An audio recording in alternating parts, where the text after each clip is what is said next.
Hello and welcome to Author Nation. I am Melody Ann, your host. Author Nation takes you from idea to published book so you don't make those common and costly mistakes and you don't get overwhelmed or stuck along the way.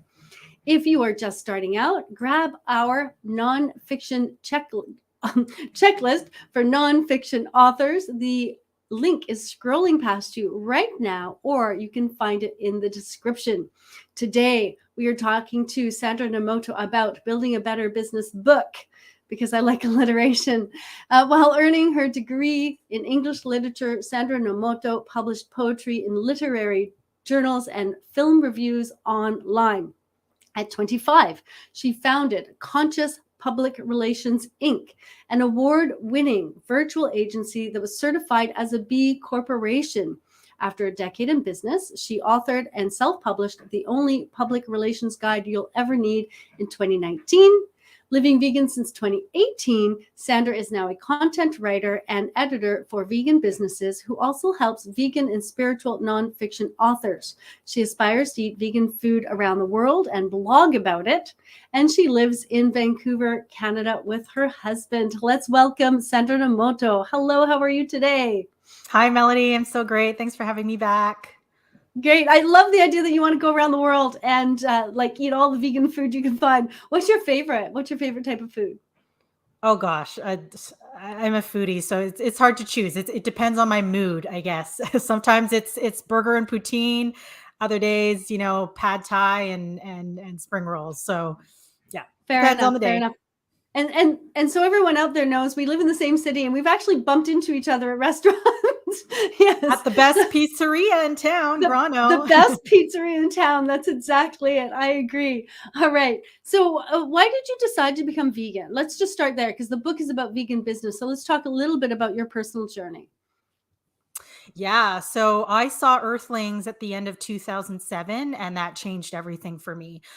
It took me 11 years to fully go vegan, but after seeing that footage, I just couldn't unsee it and had to change the way I ate. So it took me a couple years to cut meat out of my diet. And then for a good number of years, I was still technically pescatarian. I've never been a big seafood or egg fan. So I sort of just learned to cook vegetarian or vegan during the week. And then when I went out on the weekends, I might eat some fish and chips, some egg. And then, when my husband and I went on our honeymoon in 2017, we went to Iron Chef Nomoto's restaurant. I ate the best seafood meal of my life. And I said, it's not going to get any better than this. So I'm going to leave on a high note. And that was my very last seafood meal. And then from there, it was just dairy. So didn't really plan on, going vegan very quickly after that. But I have had a digestive condition that has gone undiagnosed by my health team. I believe it's underactive stomach because I learned about this around the same time I went vegan. And I just woke up in the middle of the night with a really bad bout of acid reflux. And I was like, I got to go to my naturopath. And she suggested taking a food sensitivity test. So I took this test, found out I was sensitive to dairy, which I later learned many people of color are.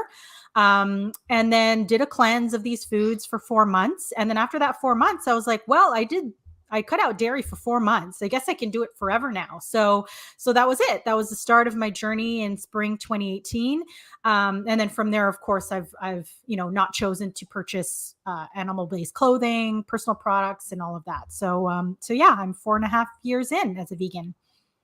So it's not an overnight thing. It was a slow journey. So that's interesting to know. Yeah. So you wrote a book specifically for vegan businesses. And so a lot of people tell me, I'm writing a business book. It's for everyone. But you've really niched down, right? So why did you make that choice? Is it different for vegan businesses? It's actually not. And so I honestly did not expect to write this book. How it came about was around the time of my birthday last year. I had an intuitive reading. The intuitive told me, you're going to work on a book and you're going to work on it, while you're not working for clients. And I went, what? And so I went to her another time and asked her, what is this book supposed to be about? And she said, you're going to teach people how you do what you do. And so I'm a content writer by trade. And I'm just like, I can't teach people how to write. That's too hard. But I kept thinking about the industry that I was in. So I'm a content writer specifically for vegan businesses. I'm very interested in what's happening in this industry right now. And I have a PR background. I have that to draw on. And I thought, let's see if there's a book out there about marketing for vegan businesses. And of course, there's not. So the closest thing to it was Katrina Fox's Vegan Ventures, which she published in 2016. So I read her book, and her formula is exactly what I was thinking of doing for my book. So drawing on case studies.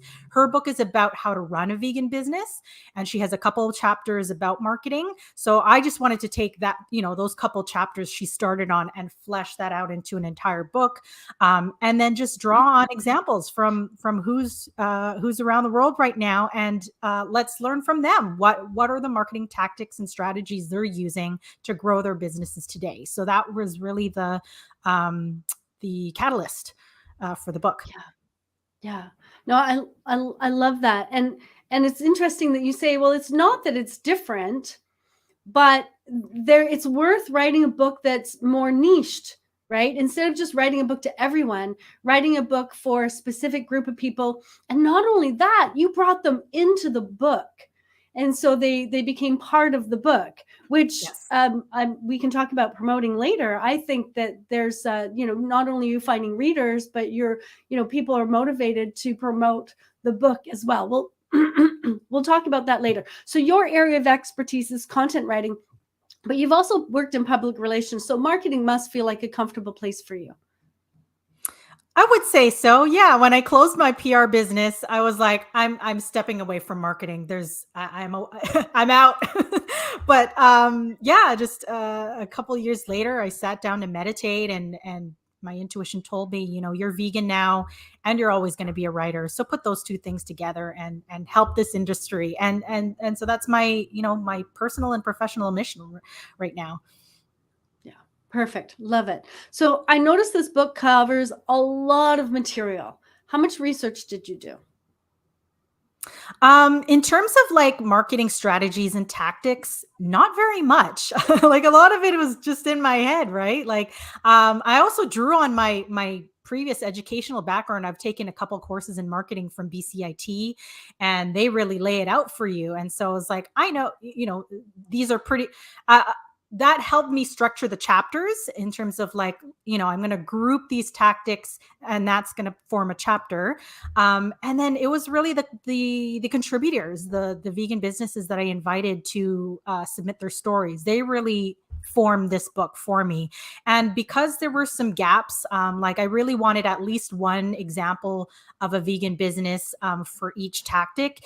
And not all of the contributors talked about all of these tactics. And so I just, did some research online, found an example there, and then got their permission to use it. So in addition to the 47 contributors that are in the book, there's another, maybe 36 examples that I threw in there. So there in total, there's about 80 companies that kind of helped me form the book. Wow. Love it. Can you give us a breakdown, content structure? Yeah. Chapter 1 is marketing basics, which I actually wasn't going to write, but because of this, again, of the stories that I got, and a lot of them were talking about, when I named my company, or I chose this title, that was an important part of my marketing. Vegan Business Tribe, a lot of their marketing depends on the customer journey. So that inspired a whole section on customer service. So chapter 1 is basics. Chapter 2 is advertising and direct marketing. Chapter 3 is sales promotions. Chapter 4 is public relations. Chapter 5 is digital marketing. Those are the two biggest chapters, PR and digital marketing. The next chapter is events and direct sales. So all the face-to-face stuff. And then the last chapter is called everything else, which, are sections that, aren't long enough to form a whole chapter on their own. So in that chapter, I have how people marketed during the pandemic, a section on diversity and inclusion, and a section on how businesses transitioned to becoming vegan and how they use that in marketing. So I really covered, or at least tried to cover, the gambit in this, and I'm really proud of the book. That's amazing. And so it's called Vegan Marketing Success Stories, just so everyone knows. I'm not even sure we've said the title yet, right? So Vegan Marketing There you Success go. Stories, but it's not just stories. It's actually the stories illustrate the learnings in the chapter. Is that accurate? Yeah, I wanted to make it like an A to Z guide for marketing. So if even if you're new to starting your own business, you know nothing about marketing, this will give you everything you need to know. And of course, you're not going to be able to implement all of these tactics at once. That's not the point. It's to help you form your own strategy so that you can go out in the world, test a few things, see if they work, and then whatever works, you keep doing. That's how marketing works, right? Yeah. And Yeah. then obviously be inspired by the companies that are in the book and using these strategies and how they've used it to grow their business. So yeah, I wanted to make it both kind of a compilation of stories as well as a practical guide. Yeah. And this isn't your first book though, is it? This is so No. did you pull on lessons from your first book to get this one done? Like, was it easier the second time around? I would say it was not easy, but because the first book, I published it after I had closed Conscious PR. And so I didn't make a huge splash of it. I also did most of the work myself with aside from hiring an editor and somebody to design the book for me. It was very much a solo project. Whereas this one, I was like, I want a vegan team. Everybody who's involved in this book is vegan. I wanted it printed on vegan ink. So initially I was going to go with Ingram Spark. They told me they don't use vegan inks. So I went to Lulu, which uses vegan inks and they're a certified B Corp. So I learned a lot doing this book, and then an audio book. That's a whole different gambit. And you can't actually, I was telling you behind the scenes, you can't control the date of when your audiobook goes live. So I was telling everybody audiobook live on November 1st. And then November 1st rolled around. And it wasn't until like a few hours in the morning, I got the email and it said, your audiobook's live. So I was like, okay, that was pure luck right there. Yeah. So I learned a ton from this book, and I've put like way more marketing into this book, also because I want to just do the companies justice, and get them out there as much as possible too. Yeah, no, and that's great. So who and I know the answer to this question, but I really want to ask, who's the ideal reader and what are you promising them? I would say the primary ideal reader are either vegan businesses or marketers of vegan businesses. Again, yeah, who want to learn how to form a marketing strategy and draw on a lot of the examples from the book. And then a secondary audience is if you're just interested in entrepreneurship or the vegan industry or marketing, you will learn all of that in this book as well. You absolutely don't have to be vegan to learn stuff from this book. Yeah. Yeah. And I alluded to this earlier, but I want to make it really clear. So some people will tell you, that's a really small niche, Sandra. Like that's a really small niche. And most authors want everyone to read their books. What is your response to that? Well, the number of vegans is a very small niche. I 100% agree with that. But if you look at the vegan industry right now and all of the companies that are getting in, all of the investment dollars that are going in right now, like this is going to be a multi-billion-dollar industry in the next 10 years. So even if I don't make a big splash right now, like people 10 years down the road are going to look at my book and look at it as like one of those early books that talked about this. I know that for a fact. What else was I going to say? Yeah, I lost my train of thought. That's okay. So you've written the original, vegan marketing Bible. Yes. Is what you're saying, right? Yeah. The other thing I was going to say is, one question that I asked all of the contributors in this book is how many people on your team are vegan? Because even if the CEO or whoever founded the company isn't vegan, like I wanted to know.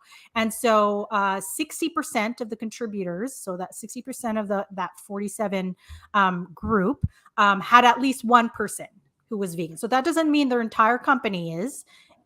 At least one person on their staff is. So that 40%, either they didn't want to answer the question, or they're not vegan. So these are vegan businesses. These are businesses that just happen to have no animal involvement at all in their business. That doesn't mean that the CEOs or the teams themselves are vegan.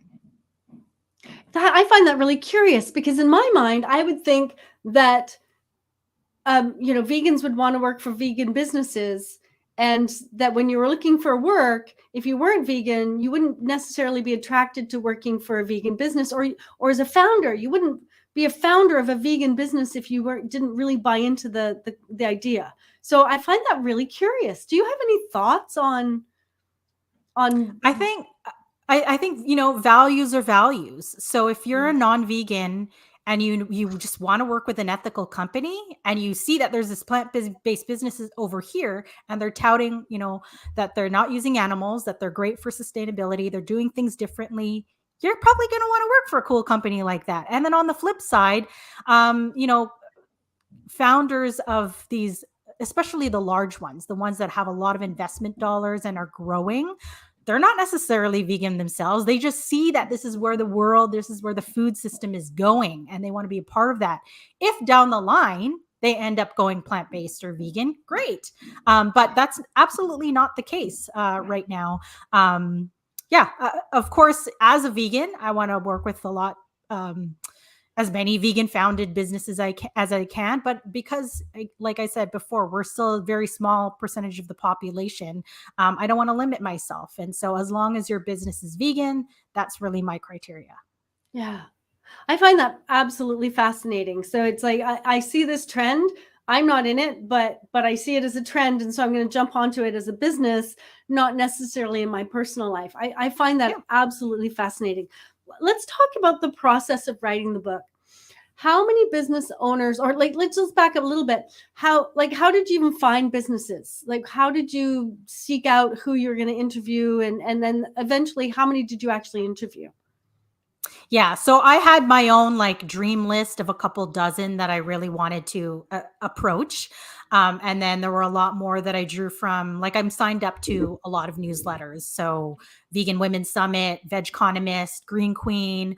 And then every time I would just see, so-and-so companies doing something cool, I would add them to my list. So I figured if I wanted 50 case studies, I should reach out to about 200 companies. That was my line of thinking. But because I didn't hear back from a company, or they said no, I would just move on to the next. I would just keep adding to my list. So in the end, in order to get that 47 contributors, I reached out to almost 280. So that was how high it went. But yeah, after I got that amount, and then of course threw in and got the permission for some other examples, I felt like it was substantial enough of a book. Yeah. So you interviewed 47, was it? Yeah. In the end, 47 businesses. And wow. I should also say there, I sent out a Google form. So it's interview-ish.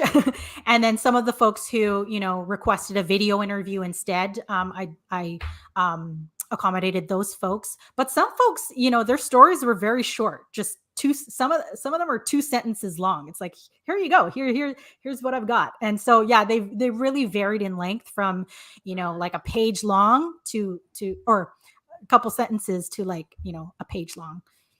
Yeah. So I'm 47 out of 280. I just wanted to stop here just for a minute, because I work with authors all the time, and we talk about interviewing and doing your research.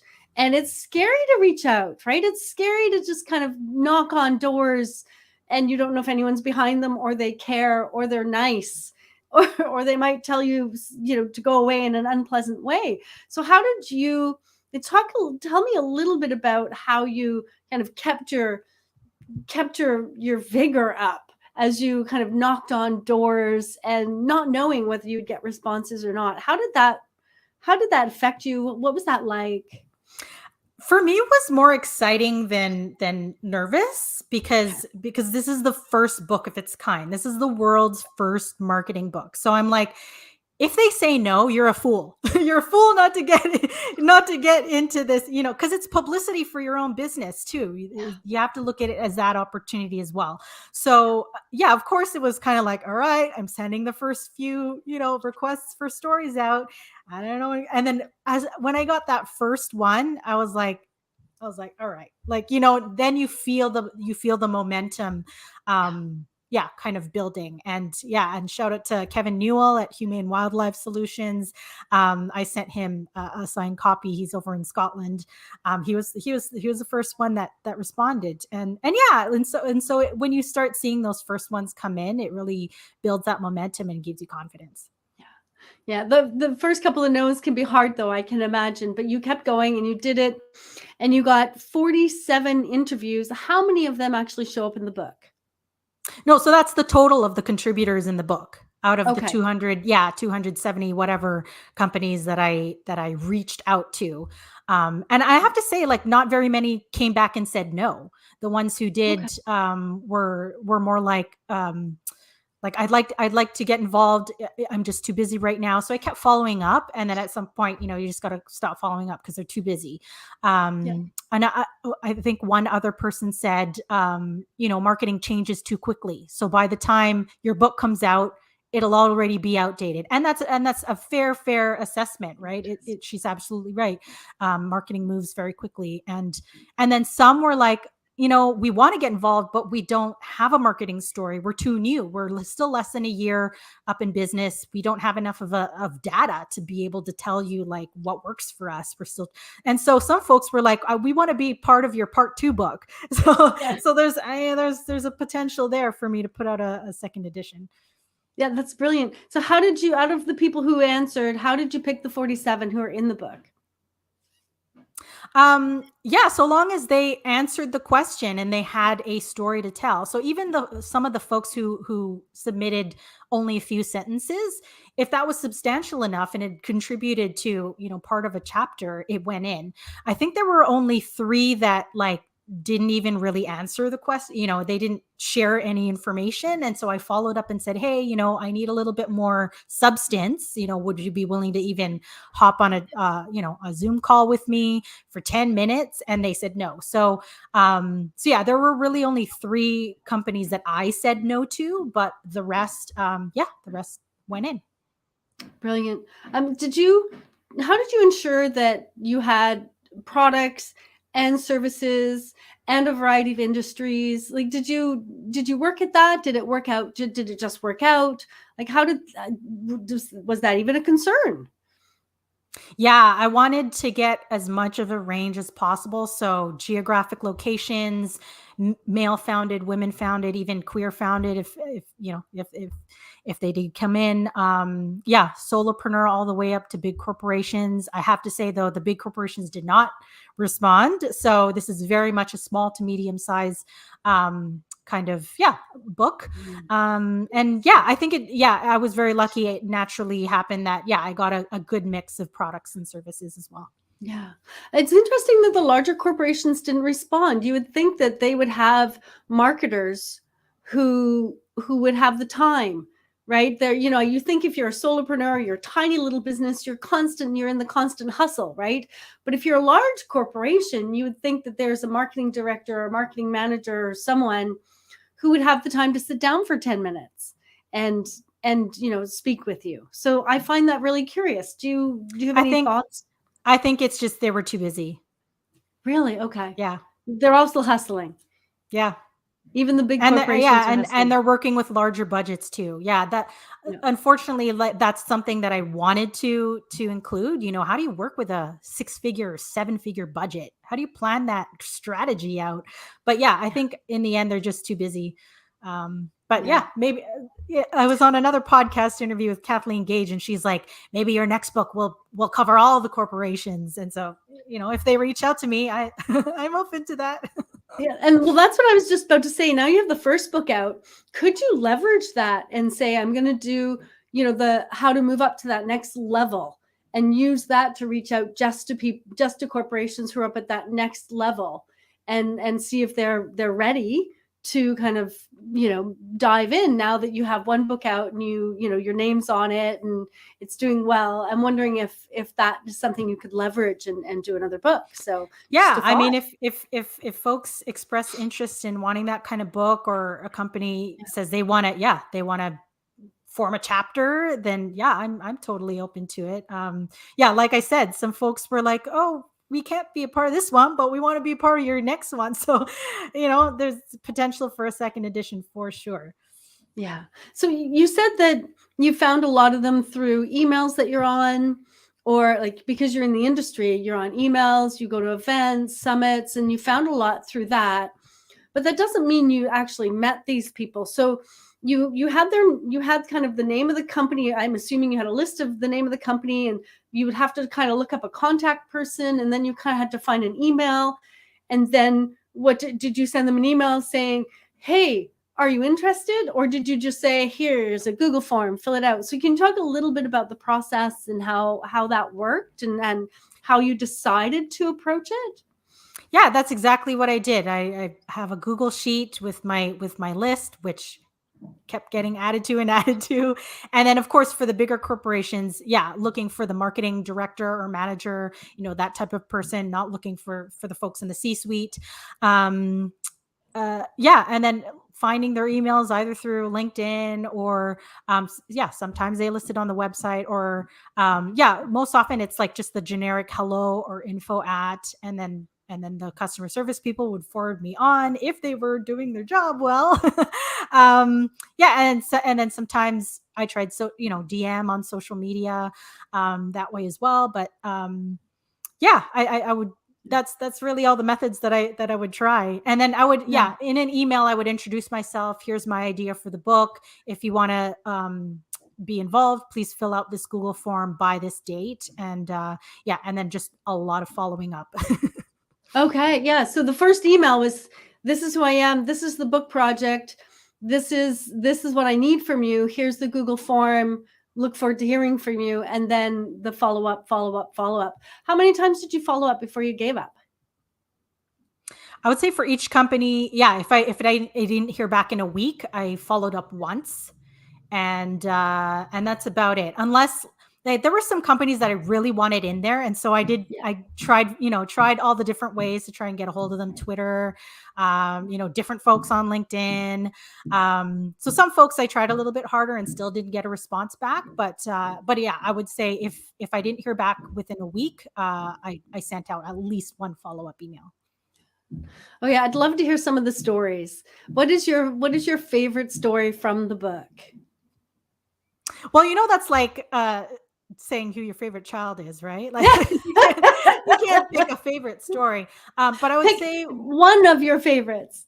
Yeah, one of the ones that stands out that I'm so impressed and honored to have her story is a woman named Meredith Marine in the US. Her company is Vegan Hospitality.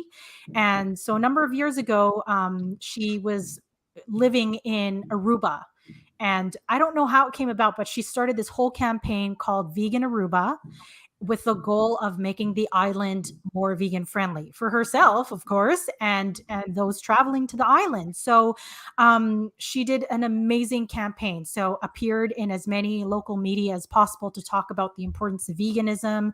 She partnered up with local restaurants and helped them create vegan menus and vegan dishes. And because of that, she got more coverage. So she was in travel magazines that were in every hotel room, and then on the backs of airline seats. Yeah, she taught vegan cooking classes, and then she partnered up with the Aruba Tourism Authority to sponsor an influencer trip. So in 2018, they brought 6 influencers out to the island, showed them a good time, obviously. And yeah, and then those influencers went on to create some great content, some of which is still very top ranking on Google today.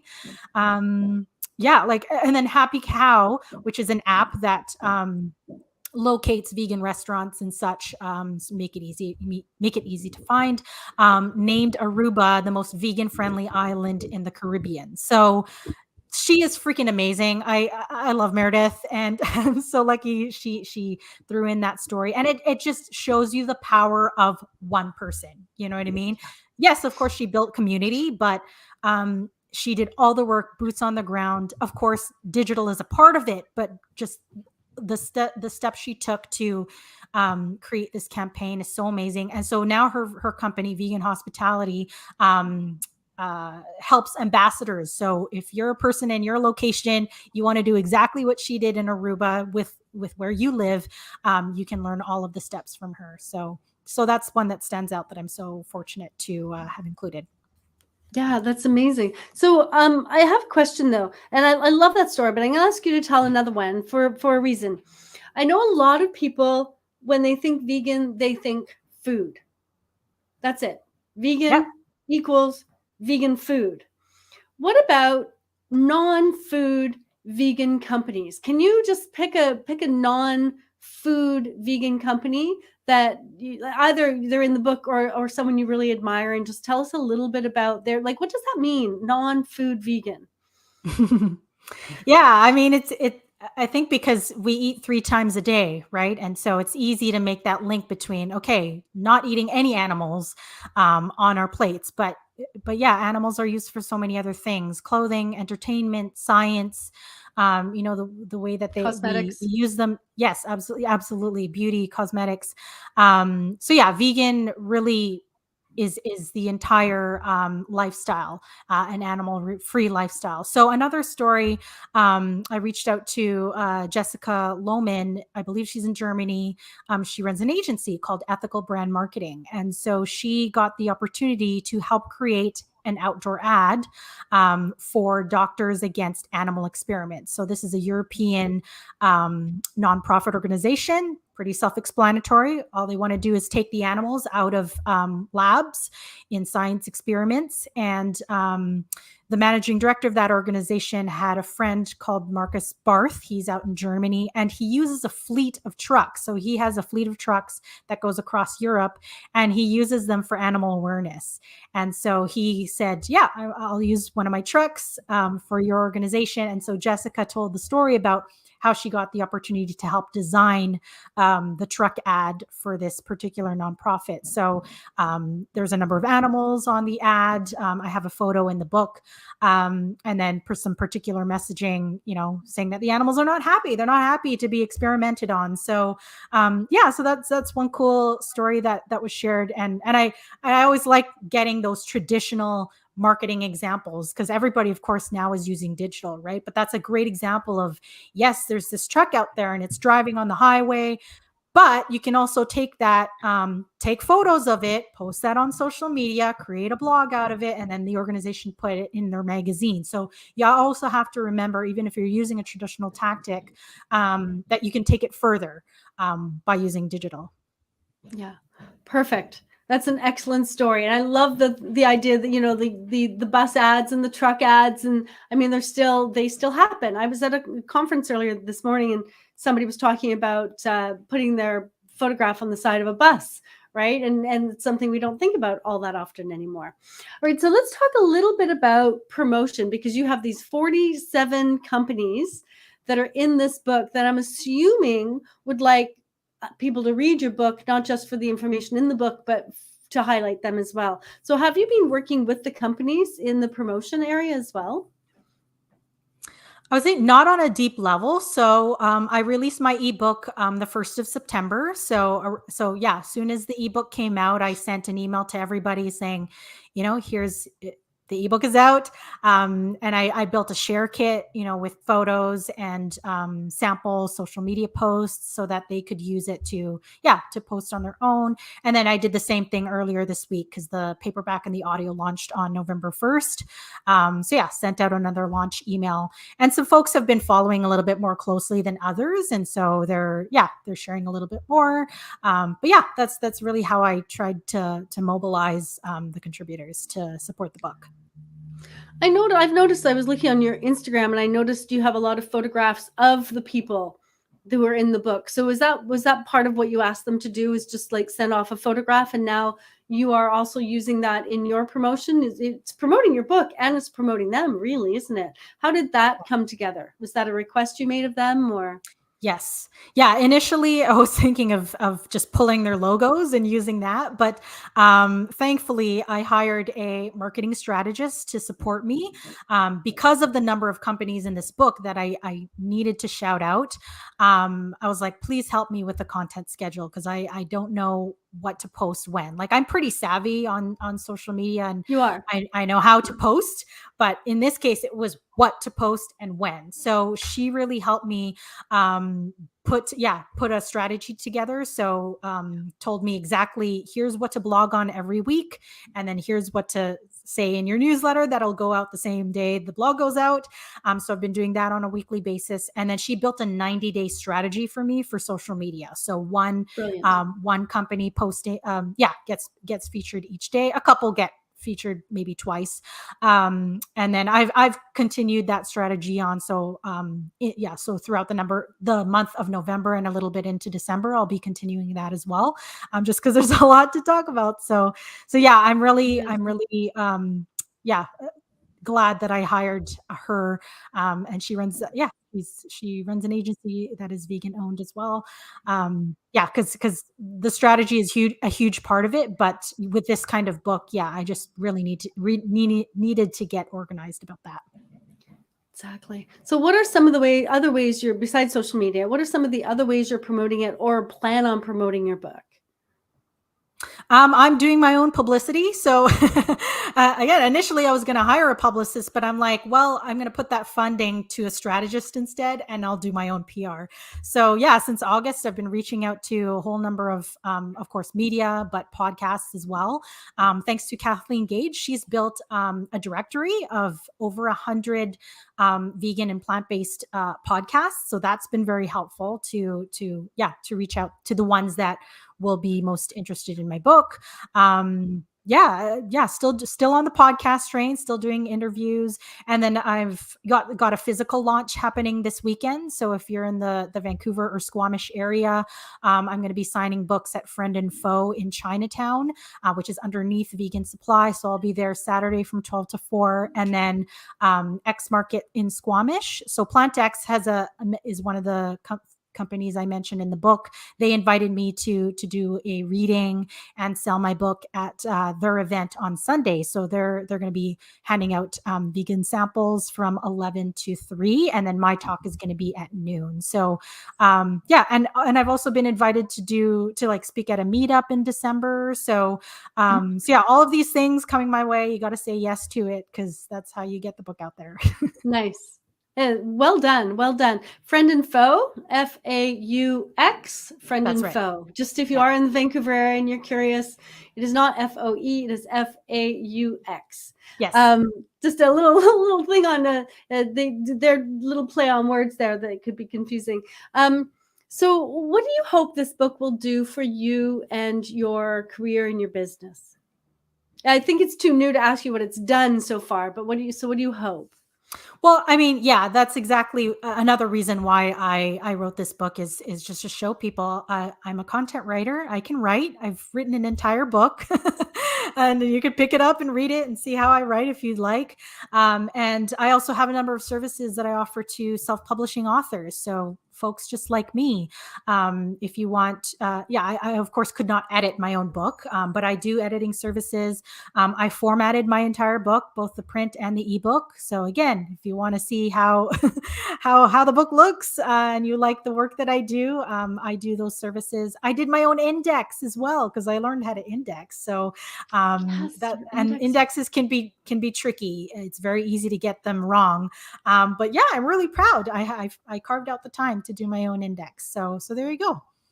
Yeah, brilliant. And so people can get you at LinkedIn, Sandra Nomoto at LinkedIn, also sandranomoto.com as well. Where can they get the book? Ebook is wherever books are sold online. Paperback, I prefer you get it at Lulu. Friend and Foe will be selling it after I'm there this weekend. And there's a small e-commerce retailer in the UK, rockchalks.com. She's got a few copies. So if you don't want to wait for Lulu and you're in the UK, you can get them from her. And then the audio is available on Audible. Brilliant. Excellent. What's next for you? Do you know yet, or are you still deep in this project? Yeah, I'm still deep in this. Yeah, obviously another month probably, and then of course the podcast that I've booked for 2023 because people book that far ahead. But yeah, I think after this month, my content will at least go back to more of its normal pace.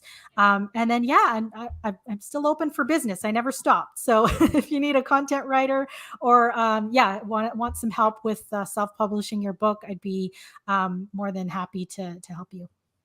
Sounds good. Where can people get in touch with you? Everywhere with my name, SandraNomoto.com, and same thing with social media. Perfect. So just once more, that is, if you want to know more about Sandra, it is SandraNomoto.com, or if you'd like to find her on LinkedIn, you can find her on LinkedIn at Sandra Nomoto. Perfect. Thank you, Sandra, very much for coming out. Did we miss anything? Is there something I didn't ask that I should have, or is there anything missing? I don't think so. Again, I just want to reiterate, yes, this is a book for vegan-owned businesses and marketers who may be vegan, but your average person, if you're just interested in what's going on in the vegan industry, you're new to marketing, you're new to business, you can pick this book up and you'll get a lot of great tips as well. So it's for, yeah. I know you're not supposed to say it's for everyone. There obviously is a niche, but I think, yeah, anyone who does pick up this book can learn a few tips. Yeah. Well, here's the thing. When authors come to me and say it's for everyone, my response is, yes, I understand that everyone could buy it. But if you write to everyone, you won't write in a personal way and no one will buy it. But if you write to one specific person, like you really care about them, everyone will feel like they are that one specific person, right? So I understand. We talked about earlier, vegan marketing isn't necessarily drastically different than the rest of it. And so this book could serve anyone in the end. Right. So I agree with you. All right. Thank you so much for joining us today at Author Nation. We are here to provide you with a path to publishing from idea to successfully published nonfiction author. Join our community. I've put that up. It's authornation.community. You will find like-minded people who have great ideas they want to share with the world there. And you will also find your path to publishing as well. All right. I look forward to seeing everyone next week. I'll be talking about money and authors. This is something that every author really, really needs to see. So I hope to see you there. Till next week.